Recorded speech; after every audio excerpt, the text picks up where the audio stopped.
नमस्कार.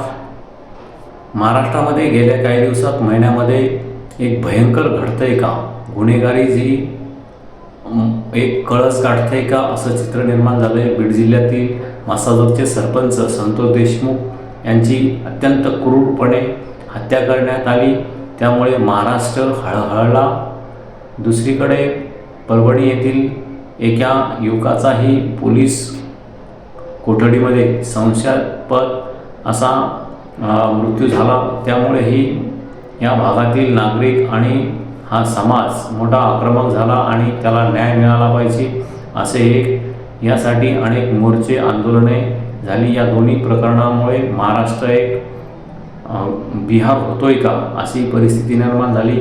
त्यानंतर लगेच पुणे येथील एका गजबजलेल्या शहरामध्ये एक सांस्कृतिक शहर म्हणून ओळखले जाते.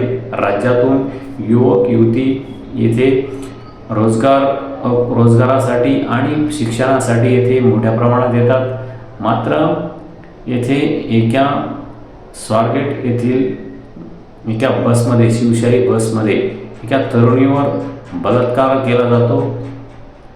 ही अत्यंत लज्जास्पद अशी घटना महाराष्ट्रामध्ये आहे. संभाजीनगर जिल्ह्यामध्ये हे नुकतंच एका विवाहितेवर एका 19 वर्षाच्या मुलाने कटरने वार केले. ही महिला ही मृत्यूशी झुंज देत आहे. या शहरामध्ये, संभाजीनगर शहरामध्ये एका 8 वर्षाच्या मुलाचे 2 कोटीच्या खंडणीसाठी अपहरण केले जाते. ही एक अत्यंत भयानक अशी घटना घडली. दुसरीकडे जालना येथील घटना एका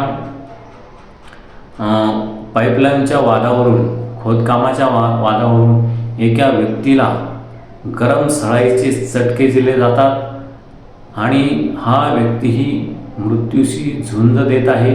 अशा अनेक घटना गेल्या काही दिवसामध्ये महाराष्ट्रामध्ये घडत आहेत आणि महाराष्ट्राचा बिहार होतोय का अशी परिस्थिती निर्माण झाली आहे. या संदर्भात राज्याचे मुख्यमंत्री, गृहमंत्री हे गांभीर्याने घेतील आणि महाराष्ट्राला या गुन्हेगारीपासून सुटका करतील अशी अपेक्षा आपण करूयात. कारण गेल्या काही वर्षामध्ये, महिन्यामध्ये ही गुन्हेगारी मोठ्या प्रमाणात वाढल्याचे आपल्याला दिसते आणि यासाठी तात्काळ कारवाई मुख्यमंत्री देवेंद्र फडणवीस यांनी करावी अशी अपेक्षा आहे.